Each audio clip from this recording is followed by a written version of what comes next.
Hello दोस्तों, स्वागत है आपका द मूवी ब्लास्टर चैनल में।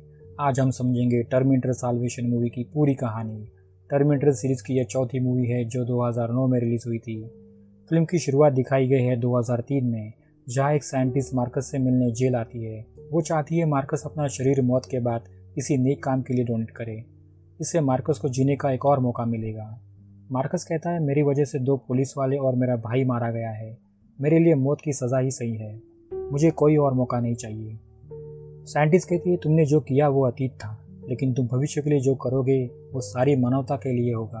मार्कस अपना शरीर डोनेट करने के लिए मान जाता है। अब यहाँ दिखाया गया है कि मार्कस को कानून के तहत एक जहरीला इंजेक्शन दिया जाता है। उससे मार्कस की मौत हो जाती है। दूसरी ओर 21वीं सदी की शुरुआत में स्काईनेट संस्था, जो एक फौजी सुरक्षा प्रोग्राम है, उन्होंने इंसान के अंदर बनावटी दिमाग यानी आर्टिफिशियल इंटेलिजेंस डालकर उन्हें मशीन जैसा बना दिया।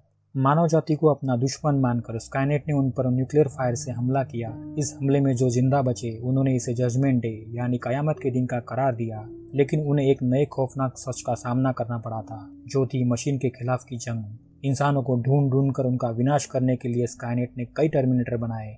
इस जंग के दौरान मशीन के खिलाफ इंसानों ने जमकर विरोध किया। कुछ लोगों ने माना कि एक मसीहा है जो उन्हें इससे मुक्ति दिलाएगा। उसका नाम है जॉन कॉर्नर। अब साल 2018 है। एक मिसाइल से स्काईनेट की खुफिया लैब पर हमला किया जाता है और उस जगह पर जॉन कॉर्नर की टीम पहुंचती है। वो लैब के अंदर जाते हैं जो जमीन के काफी अंदर बनाई होती है, लेकिन यहाँ उन्हें मशीनों के अलावा कुछ और भी दिखाई देता है। कुछ जिंदा लोग जिनको स्काईनेट ने मशीन बनाने के लिए पकड़ा है। टीम जब स्काईनेट के कंप्यूटर से डेटा निकालकर अपने कंप्यूटर पर ट्रांसफर करती है तो उन्हें एक और चौंका देने वाली बात दिखाई देती है। एक नया terminator T-800। Team commander corner को तुरंत ऊपर जाकर अपने साथियों से मदद मांगने कहते हैं, जो अभी जवाब नहीं दे रहे, ताकि इन सारे लोगों को सही सलामत बचा सके। लेकिन जब कॉर्नर ऊपर पहुंचकर देखता है कि उसके सारे साथी मारे गए हैं और वहां पर एक स्काईनेट का प्लेन भी जा रहा है, वो तुरंत एक हेलीकॉप्टर लेकर उनके पीछे जाता है। लेकिन थोड़ा ऊपर जाते ही एक बम धमाका होता है। नीचे लैब में सारे लोग और फौजी इस धमाके से मारे जाते हैं। कॉर्नर का हेलीकॉप्टर इस धमाके से नीचे गिर जाता है और तभी वहां एक आधा जिंदा टर्मिनेटर कॉर्नर पर हमला करता है। कॉर्नर उससे गोली से भून देता है और वहां से चला जाता है। अब कॉर्नर के रेडियो पर बचाव दल का मैसेज आता है जो उन्हें बचाने आए हैं। कॉर्नर कहता है, मैं यहाँ अकेले जिंदा हूँ, और वो उस हेलीकॉप्टर में चला जाता है। यहाँ दिखाया गया है कि उस विस्फोट हुई लैब में से एक आदमी बचकर बाहर आता है। वो बाहर का माहौल देखकर परेशान हो जाता है। वो दूसरा इंसान कोई और नहीं बल्कि मार्कस होता है, जिसकी सन 2003 में मौत हो गई थी। शायद उसका शरीर अब तक जिंदा रखा गया था। यहाँ कॉर्नर हेलीकॉप्टर पायलट से कहता है कि उसे हेडक्वार्टर जाना है। दोस्तों, यहाँ समंदर के बीच एक सबमरीन में रेजिस्टेंस कमांड हेडक्वार्टर है, जहाँ से सारे ऑपरेशन की प्लानिंग और एग्जीक्यूशन होते हैं। तेज तूफान के कारण पायलट मना करने लगता है, पर कॉर्नर अपनी जान दांव पर लगाकर उस समंदर में कूद जाता है और सबमरीन यानी हेडक्वार्टर पहुंच जाता है। कॉर्नर ये सब इसलिए करता है कि उसे जानना है कि इस ऑपरेशन की वजह से हमें क्या फ़ायदा हुआ, जबकि उसके सारे साथी मारे गए। हेडक्वार्टर के चीफ ऑफिसर कहते हैं कि उन्हें उस जगह से एक खुफिया सिग्नल मिला है, जिससे स्काईनेट की मशीनें आपस में कम्युनिकेट करती है। यह सिग्नल हमें मशीनों को नाकाम करने के लिए फ़ायदेमंद होगा। बस हमें इसे टेस्ट करना होगा, और इसके लिए हमारे पास सिर्फ 4 दिन का वक्त है। उसके बाद स्काईनेट यहाँ पर मौजूदा सारे फौजियों को मार देगा, और इस पर कॉर्नर तुम्हारा दूसरा नाम है। कॉर्नर पूछता है, तो फिर पहला नाम किसका है? कमांडर कहते हैं, कोई गैर फौजी इंसान है जिसका नाम काइल रीज है। कॉर्नर वो सिग्नल डिवाइस अपने पास टेस्ट करने के लिए रख लेता है। कॉर्नर अब अपने बेस कैंप पहुंचता है, जहां वो अपनी बाकी साथी और अपनी बीवी डॉक्टर केट से मिलता है। कॉर्नर फिर से वो रिकॉर्डेड टेप सुनता है जो उसकी माँ सारा कॉर्नर ने उसे भेजा था। वो कहती है, भविष्य में तुम्हें स्काईनेट से जंग जीतनी है तो तुम्हें काइल रीज को ढूंढना होगा, इससे पहले स्काईनेट उसे मार दे। अब कॉर्नर और उसकी बीवी उस सिग्नल को किसी और मशीन पर टेस्ट करने की सोचते हैं। कॉर्नर सोचता है शायद स्काईनेट की यह चाल है कि काइल रीज को मार दो और भविष्य की घड़ी को फिर से रिसेट कर दो, जॉन कॉर्नर को मारे बिना। यहाँ मार्कस अपने इस नए जन्म के मकसद को ढूंढने पैदल निकल पड़ता है। वो देखता है कि एक शहर बुरी तरह बेचिराग हो गया है, जिससे वहाँ कोई जंग हुई हो। मार्कस जब उस शहर के अंदर जाता है तो उस पर एक T-600 टर्मिनेटर हमला करता है, लेकिन मार्कस को वहाँ एक शख्स बचा लेता है, जो होता है काइल रीज। उसके साथ एक छोटी बच्ची भी होती है, स्टार। वो दोनों मिलकर उस टर्मिनेटर को मार देते हैं, लेकिन मार्कस कुछ समझ नहीं पाता यह मशीन क्या है और ये हम पर हमला क्यों कर रही है। काइल कहता है, ये सन 2018 है और ये सारी बर्बादी जजमेंट डे यानी कयामत के दिन हुई थी। यहाँ बेस में कॉर्नर और उसकी टीम एक छोटी मशीन जो सिर्फ सिग्नल रिसीव करती है उस पर यह टेस्ट करती है। कॉर्नर हेडक्वार्टर से मिली सिग्नल डिवाइस से सिग्नल भेजता है जो वो छोटी मशीन रिसीव करती है।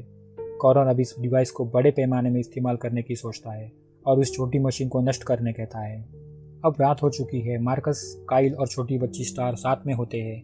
मार्कस एक पुरानी बेकार रेडियो को ठीक करके चलाता है और तभी उस पर एक मैसेज आता है, अगर आप मुझे सुन रहे हो तो आप एक बहादुर रेजिस्टेंस हो जिनकी लड़ाई स्काईनेट और उसके बनाए टर्मिनेटर से है। हम रेजिस्टेंस अलग अलग गुटों में बटे हैं लेकिन हमें एकजुट होना है और लड़ना है स्काईनेट के खिलाफ। मेरा नाम जॉन कॉर्नर है।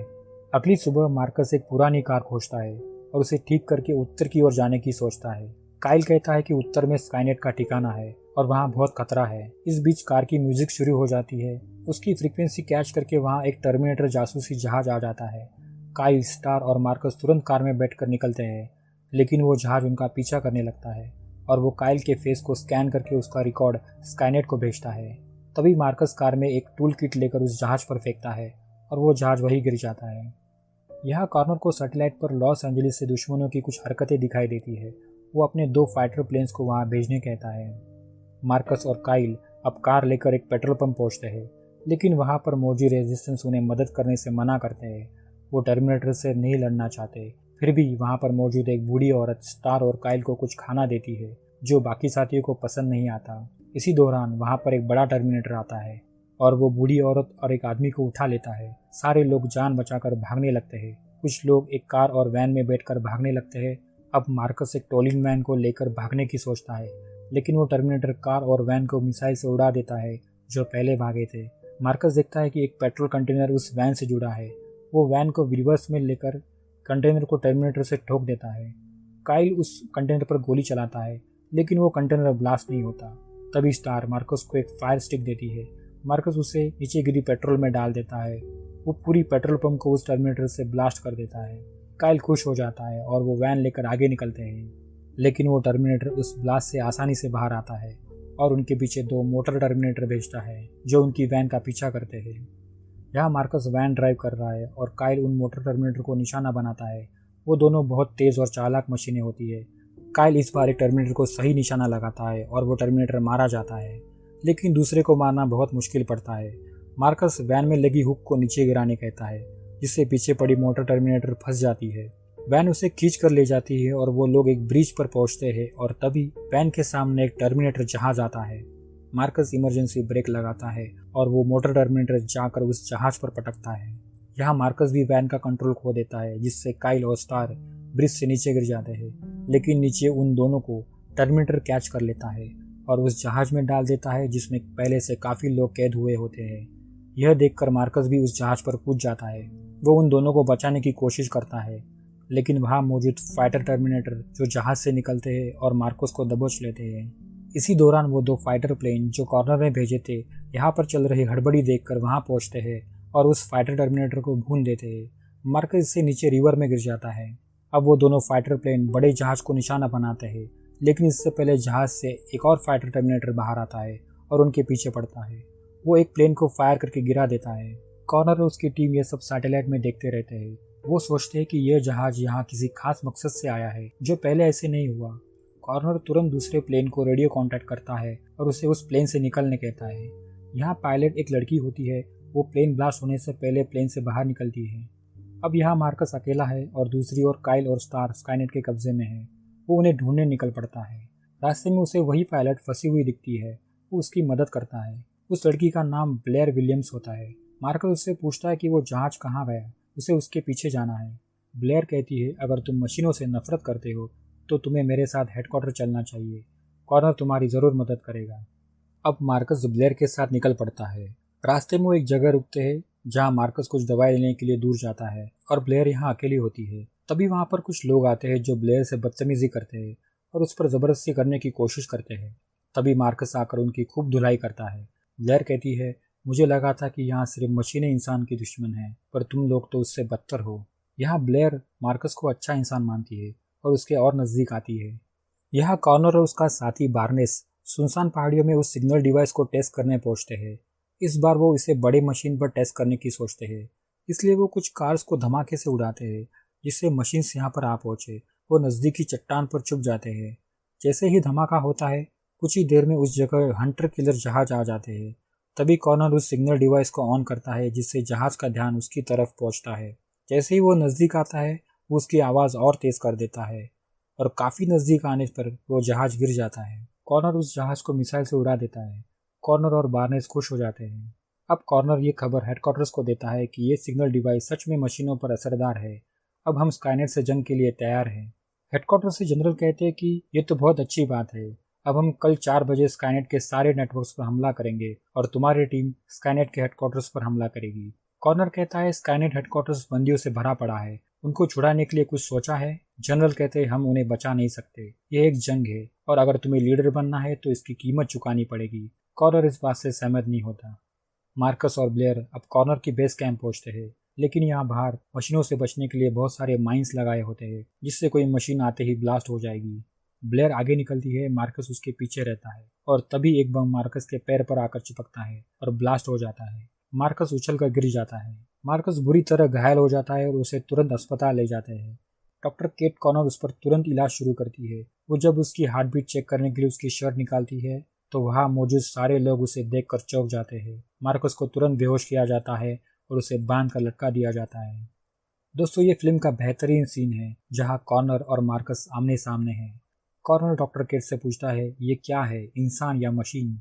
डॉक्टर केट कहती है इसका शरीर हाड़ मांस से बना है, इसका दिल इंसानों जैसा है लेकिन काफ़ी मजबूत है, इसका दिमाग चिप के जरिए एक कंप्यूटर से जुड़ा है और इसका नर्वस सिस्टम 2 चीज़ों से बना है, एक इंसान का और एक मशीन का। कॉर्नर पूछता है तुम कौन हो, इंसान या मशीन? वो कहता है मेरा नाम मार्कस है और मैं एक इंसान हूँ।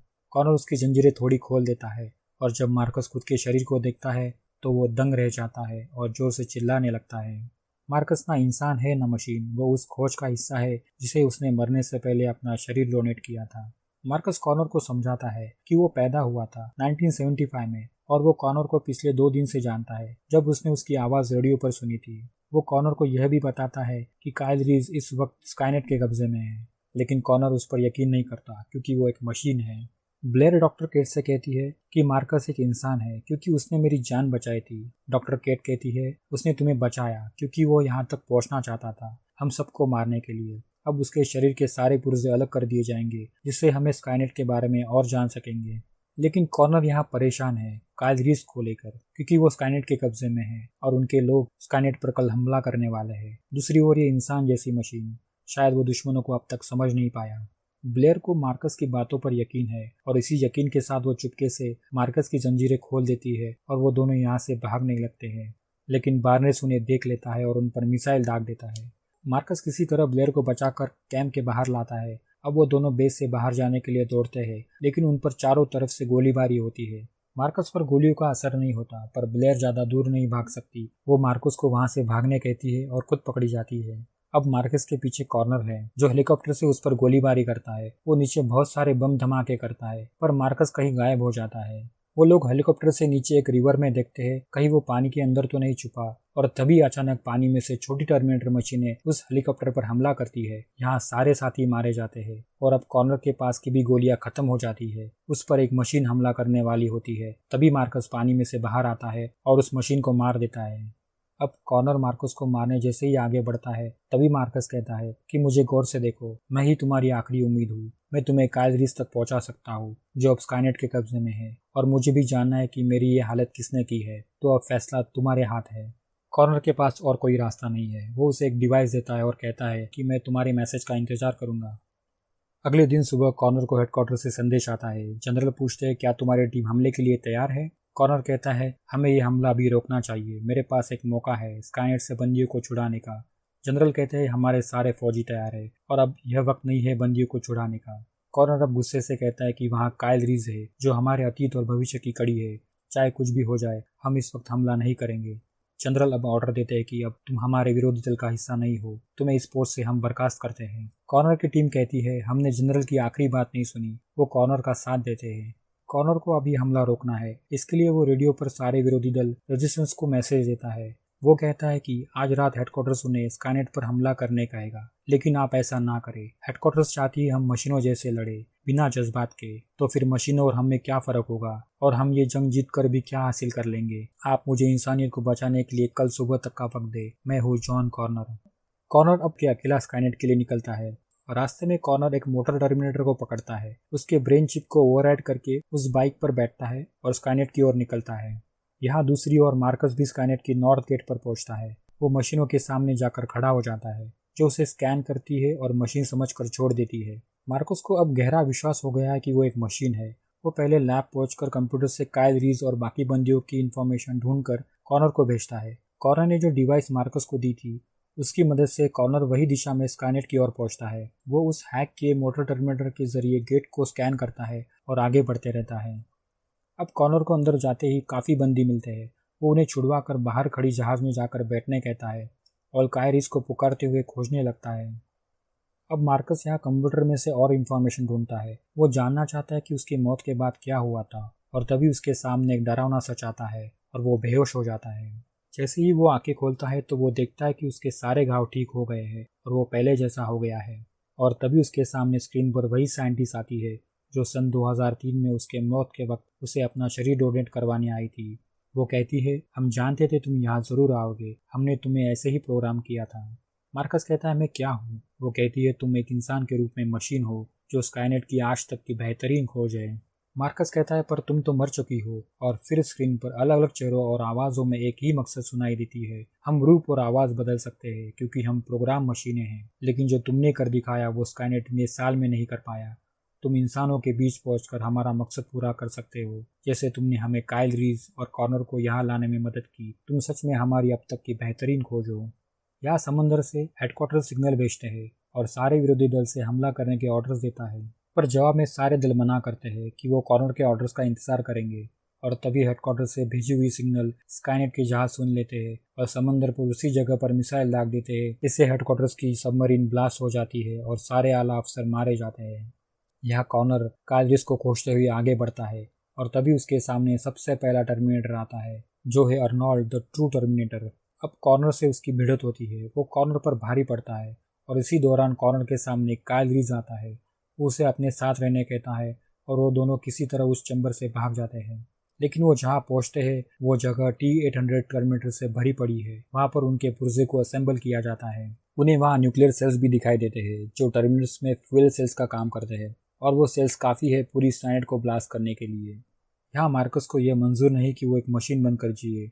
वो अपने सर के पीछे से चिप निकाल कर फेंक देता है और कॉर्नर को बचाने जाता है। कॉर्नर उन न्यूक्लियर सेल्स पर बम फिक्स करता है और उसका रिमोट लेकर वहाँ से निकलने की कोशिश करता है, और तभी उसके सामने एक शक्तिशाली T-800 टर्मिनेटर आता है। कॉर्नर काइल से कहता है, तुम यहाँ से निकल जाओ, मैं इससे निपटता हूँ, और वो जबरदस्ती काइल को बाहर भेज देता है। यहाँ दूसरी ओर बेस पर डॉक्टर केट और बार्नेस स्काईनेट पर हमला करने के लिए निकल पड़ते हैं। T-800 टर्मिनेटर से कॉर्नर बुरी तरह पिटता है। वो उस पर जानलेवा हमला करने वाला होता है। तभी मार्कस वहाँ पहुँचता है और T-800 से लड़ पड़ता है। इन दोनों मशीनों में बेहद घमासान होती है। T-800 जब कॉर्नर को गौर से स्कैन करके उसके दिल को कमज़ोर समझता है और उसी जगह से मारता है, जिससे मार्कस अब नीचे गिर जाता है। उसकी धड़कनें बंद होती है।